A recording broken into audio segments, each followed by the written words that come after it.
Welcome to my thinking field over here. It used to be my dog walking field.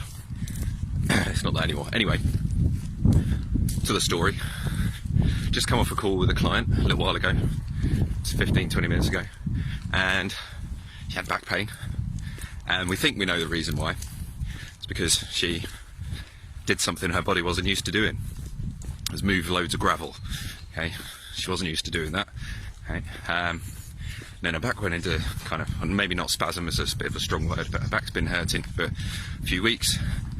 And this kind of came to me as we were talking, is our brain, our nervous system, really good putting the brakes on. And the reason it does that is because we don't want to hurt ourselves. And we know, or she knows, that she was strong enough to move all of that gravel. We know that's true because she did it. And she moved it all. But the next day and the following days and the following 3 weeks, her body was telling her about it. Now, I think pretty much resolved that in that hour of treatment, pretty much gone. And hopefully shouldn't come back, I doubt it. It's pretty much done. What a lovely day. And kind of we were discussing why that might happen. And I started talking about babies. Okay, weird one. It's kind of a common experience for a lot of us. Hey, changing nappies. Have you ever changed a nappy on a baby? Jesus Christ, they are strong. If they don't want you to change that nappy, they tell you about it, okay? It's like wrestling an alligator. Oh my gosh. I've been doing that now for about the best part of 4 years.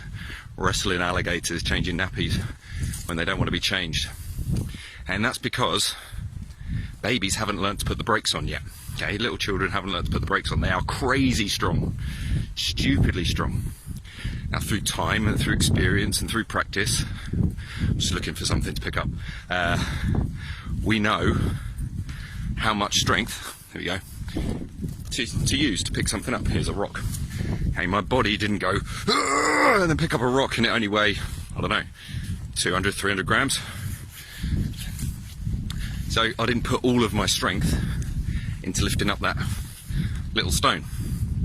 Okay, so through practice, picking up a cup of tea, if I put 100% of strength into picking up a cup of tea, I'd probably launch it over my head, break the cup, potentially hurt myself or other people. So our brain has learnt through practice, through experience, to put the brakes on and knows exactly what to do.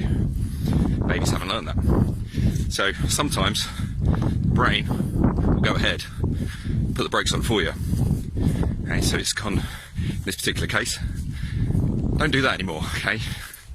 You lifted far too much stuff. I'm not used to that. Here's some brakes, okay? And I'm going to tell you not to do that again by keeping you in pain for weeks. Okay, and some people, that's months. Yet more people, that's years.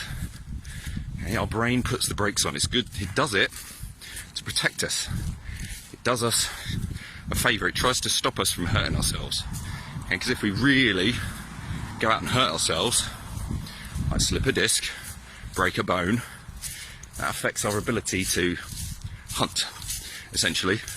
That's our body's job, really, is to go out, hunt, gather. And if we're really properly hurt, we lose our ability to do that. So that's why our brain is really good at putting the brakes on. It's not very good at taking the brakes off. If our body is healthy, you should do that quite quickly. You should recover from injuries relatively speedily. Other times, I won't do that. Sorry, I've just been walking uphill and it's very muddy, slipping all over the place. So that's what it does. I come along and I'll tell the body, take the brakes off. And lo and behold, aches and pains go away. And people feel a lot better. And that's what I do. Okay, take the brakes off. There's a lot of places in life where sorry, there's someone going past in pain, I should probably treat them. Though, I don't really want to touch people this time. I'll get the law knocking up on my door, so I'll just walk past. Anyway, deal. Cool. So yeah, where was I? Don't know, can't remember, lost it. Really good at putting the brakes on, not so good at taking them off. And that's about the end of it. Yeah, sometimes you need a nudge in the right direction to help you take the brakes off. Hey, we don't. That's what it was. Hey, a lot of our injuries, aches, pains, even illnesses, diseases, are because our body has said, nah, that's going to cause damage if you do that. So it's tried to protect itself. It's put the brakes on. It's stopped sending effective messages to muscles, to joints, to organs, to our cells. The messages going to and from those places are not as correct as they should be. You know, we can still breathe, my heart still pumps, my guts still work, but maybe it's not doing it as effectively as it should, because for some reason my brain has put the brakes on and it hasn't then effectively taken the brakes off and put the foot back on the accelerator. We haven't changed gear, okay?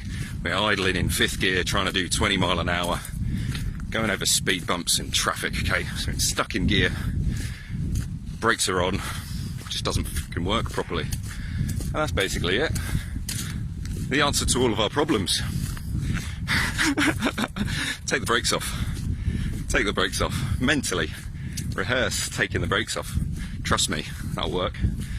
There's all sorts of things you can do. And getting treatment, it's one step. Changing your thought patterns, it's a different step.